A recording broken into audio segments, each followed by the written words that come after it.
Hi and welcome to another episode of New Clients Now. I'm Martin Bissett and this time I want to talk about pipeline building. I'm firmly of the belief that the pipeline of the practice, the prospects that you're working on at any given time to produce new fees for you, drives the entire marketing and business development effort of the firm. Now, in building a pipeline, there are structural things we need to do, so that is infrastructure, things we need to have in place within the firm. Then there are activities, the things we need to do to fill the pipeline up.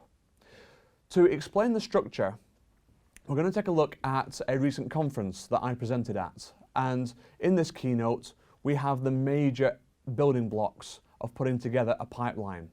So let's take a look at this, and then we'll look at the activities we need to do to fill that pipeline up on a consistent basis. All right, Martin, how do I take control of forecasting my new business income? I said, well, it's dead simple, you need to have a pipeline. He said, I got one of those. I said, is it a list of people you once spoke to with not much else? He said, yeah. I said, you don't have a pipeline. You do not have a pipeline at all.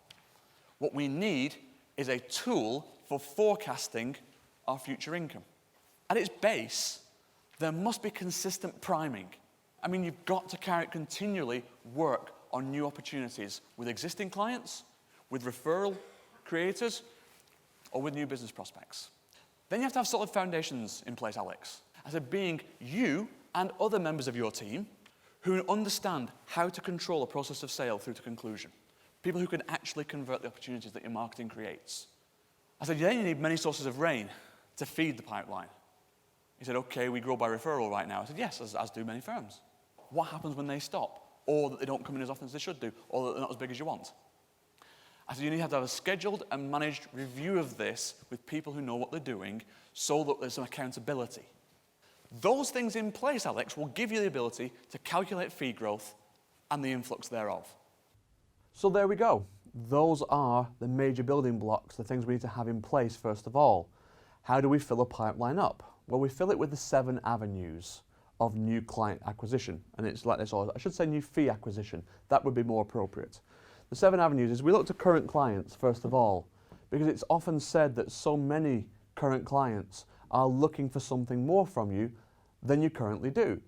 But they're not asking you about it because they don't know that you can help them in that way, or worse, they're asking someone else to help them in that way because they don't know that you can.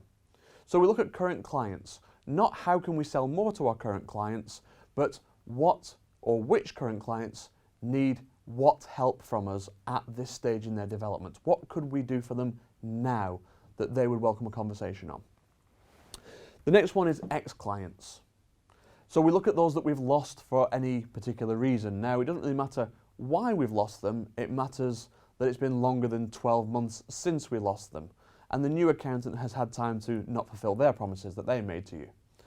On that basis, what ex-clients could we win back if we were to love them back into the fold, as it were? Let's have a look at which ex-clients, and maybe as a result of this video, you could perhaps list maybe 2 or 3 such instances from each of these 7 avenues. Our third one here is ex-inquiries, the weakest of the 7, in all honesty. People who inquired about you through the website, or inquired about you by phone message, and you've gone back and forth, but a meeting has not taken place for whatever reason. Those ex-inquiries may still be worth following up and may still provide you with legitimate opportunities for you to pursue in your pipeline. The next one here are lost prospects. This is one of the hottest forms of new business. The lost prospects are where you've had meetings with a potential client, you have got as far as proposal stage with them, and for some reason, again, it doesn't matter what, things did not go ahead. Even if they change to a different firm, so long as it's been more than 12 to 18 months since that happened, these are back in play. Have a look at them, go back up to 5 years for the history of them, and get the best of the best in your pipeline, maybe 2 or 3. COI stands for Centers of Influence, and what I'd like you to do here is list 2 or 3 centers of influence that you have that may be referral sources for you, and centers of influence 2 or 3 in your local area that you don't have a relationship with, but you should. This might be a local restaurant owner, for example, who knows everyone because everyone comes through their doors. This might be the head of a local chamber of commerce or business networking group of some kind. Have a think about who's influential in your area, and if you don't know them already, get to know them. 2 or 3 of those. Then, the wish list, the ideals. Most firms have them, the businesses we'd ideally like to work with. Let's get 2 or 3 of those in the pipeline as well. And then, the proactive marketing is avenue number 7. The marketing that you might already be doing, the events you might already be holding, the telemarketing you might already be having carried out for you in the firm. These will be providing opportunities for you in one way or another. Let's have a look at those as well. 2 or 3 of the best of those. From those 7 avenues, if you put 2 or 3 in, we'll have between 14 and 21 opportunities of different strengths and different qualities. We now need to whittle those down and get those down to about 12 of the best that you can pursue straight away. When you do that, you'll have built your pipeline in the first instance, and then we can take it further. But for now, that's the major activity for this week. I'll see you next week. Bye for now.